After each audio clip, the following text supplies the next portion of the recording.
Wanna go to Mulholland Drive. Very pretty and unaffordable for me. This is like in the movies. This is not for humans. It's just for immortals.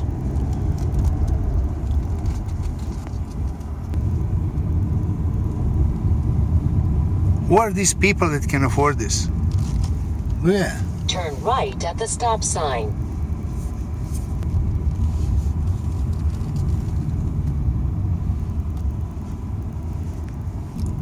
Turn left at the traffic light.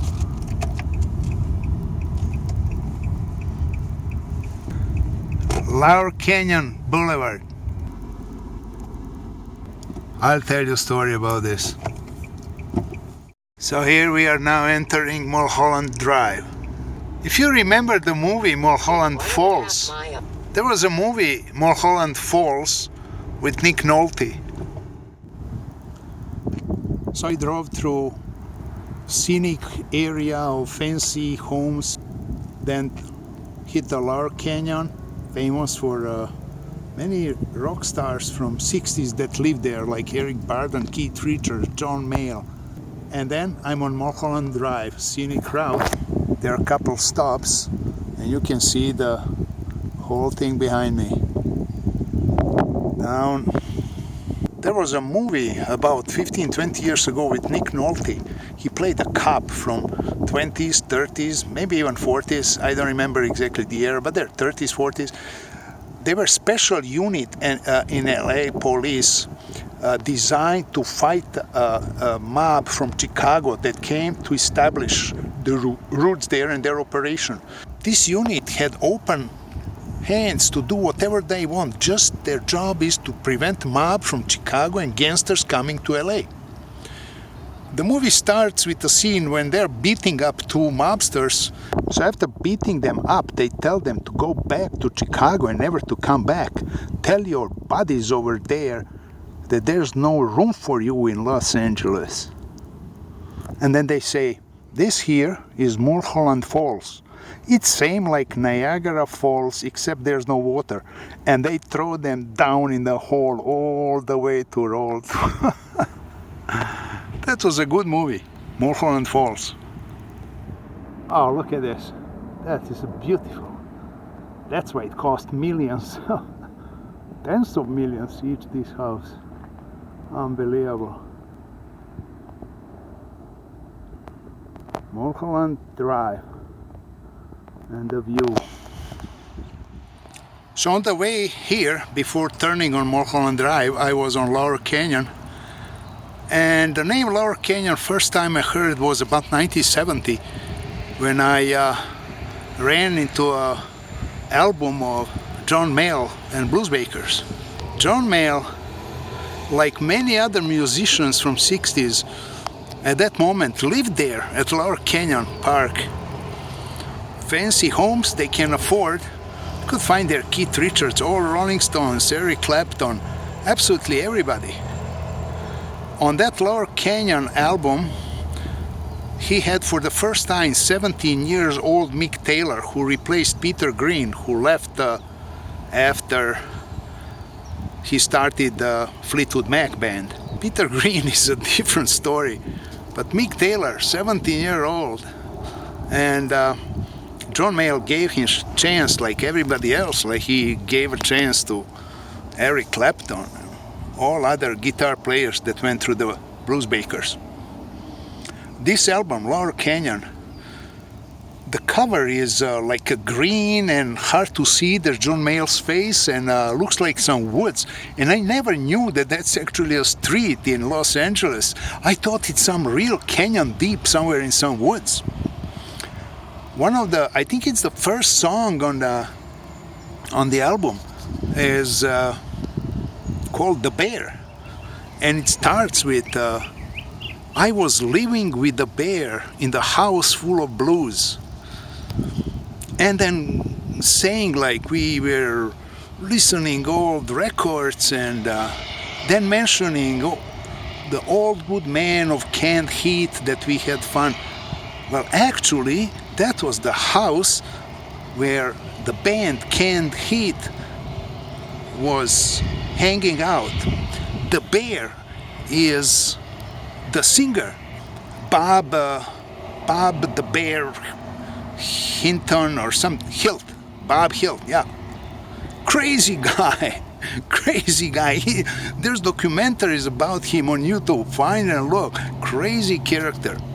The other guys known from Canned Heat, and maybe at that moment already dead, Alan Wilson. Alan Wilson was young guitar player and harmonica player. They recorded, Canned Heat recorded album with John Lee Hooker, double album, I have it. And that was awesome. And one moment, John Lee Hooker says, "This kid on harmonica, he's great. I don't know how he keeps following me." You know, I dig this kid's harmonica, you know. I don't know how he follow me, but he do. You must have looked at my records all your life, Peter, you looking. I see I can't lose you. So John Lee Hooker, the old bluesman, was amazed with Alan Wilson, the blind owl on harmonica. That was something. That was from the master, you know. When he appreciated, he said, "I don't know how he's following me." Alan Wilson died really young. Canned Heat continued. The main guy in Canned Heat who kept all together was Fito de la Parra, the drummer from Mexico. He kept them for 40 years, different members. So that's my story on Lower Canyon and Mulholland Drive. Hollywood tours, minivan, a tour for people that I do on my own. And I can tell you much better stories than that guide can. I'm stuck behind a garbage truck. He picks up every garbage can of rich people. It would be interesting to go before the truck and see what is in the trash of rich people. What did they have for dinner last night they didn't finish? Probably some tofu and some weird stuff.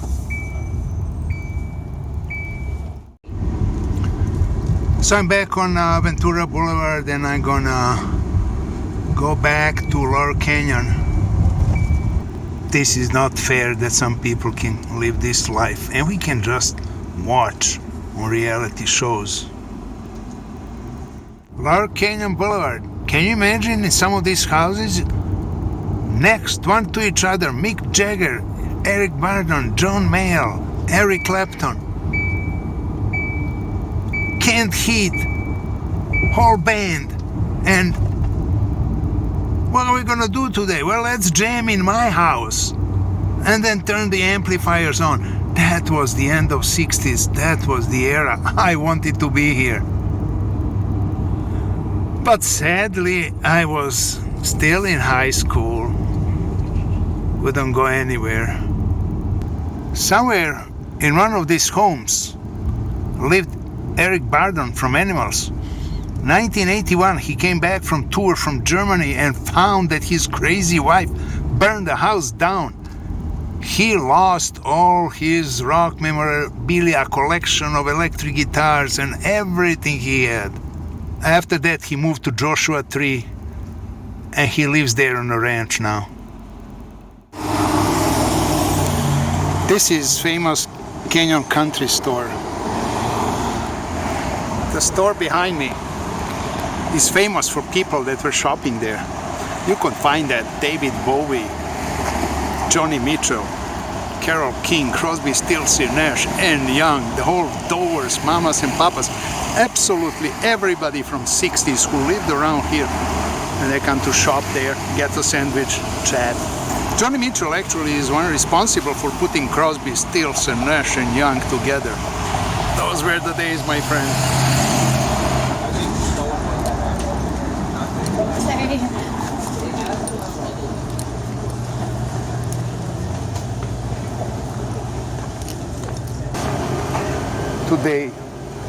Today ordinary grocery store, but in history, much more than that. Back to Sunset Boulevard. Wherever I hear that word, I remember Gloria Swanson. Now we have horror movies with creepy dolls. So sad. Across the street, Sunset Boulevard, 8901, Whiskey A Go-Go, a legendary rock house. That's where the names are born. Buffalo Springfield, Doors, you name it, 60s, rock history. This is where the rock music of 60s started. This is the history, this is the shrine in LA. It should be, if you ask me. Actually, this place, Whiskey A Go-Go, entered the Rock and Roll Hall of Fame a few years ago. It is so important. The names that played here. Doors started there. They had Jimmy Rivers as a house band, and then other new bands. It's 60s, bunch of them. Buffalo Springfield, Doors. When Morrison came from Ireland with his Damn, one night he's closing with Gloria, and drunk Jim Morrison jumps on a stage and joins him. I had to seize it open. I need to feel the spirits. They must be lingering around. Whiskey A Go-Go is a franchise, famous around the world. Started with some place in France.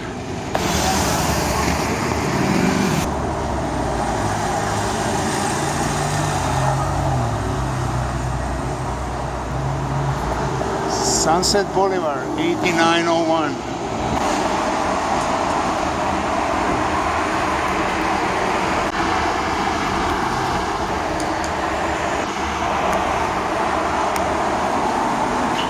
Right now it's closed.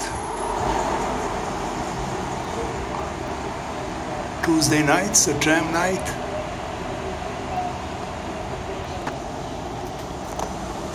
Here's the plaque. Since opening in 1964, Whiskey A Go-Go has been one of the world's most prominent and important rock and roll venues. Its stage served as the launching pad for a generation of music legends, including Johnny Rivers, Frank Zappa, Love, The Doors, Buffalo Springfield, Guns N' Roses, Motley Crue. All that on Sunset Boulevard, wherever the gas is 50 cents more than other parts of town. So on the corner over there, there's a Whiskey A Go-Go, and on this corner is the Viper Room. This is historic street for rock music development, even today.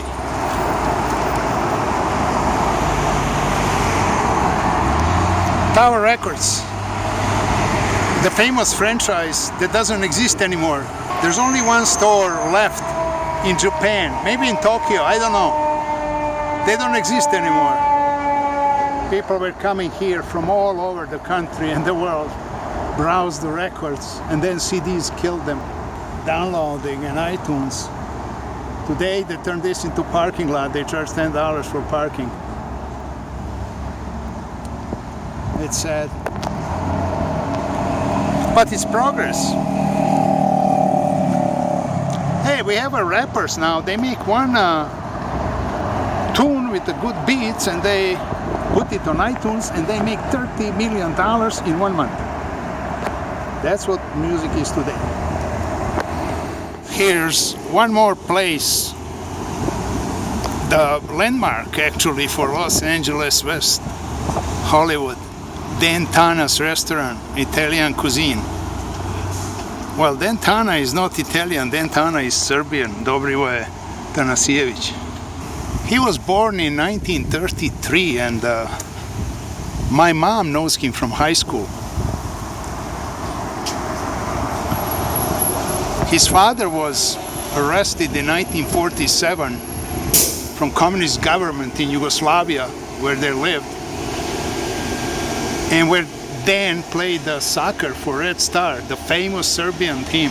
He was 17 when he went with a team to Belgium, and then he left the team and defected. Later he got contract in some other teams and actually moved to Montreal, played in Canada, later came to US and opened this restaurant. His father was in restaurant business from before the Second World War.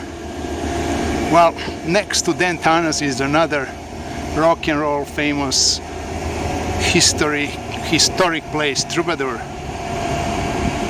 It was opened based on some place in London, England, and it was not actually at this location. It was a coffee house, but then later they moved it here. In 60s, absolutely everybody was playing here. I mean everybody, and later 70s, 80s, through punk years.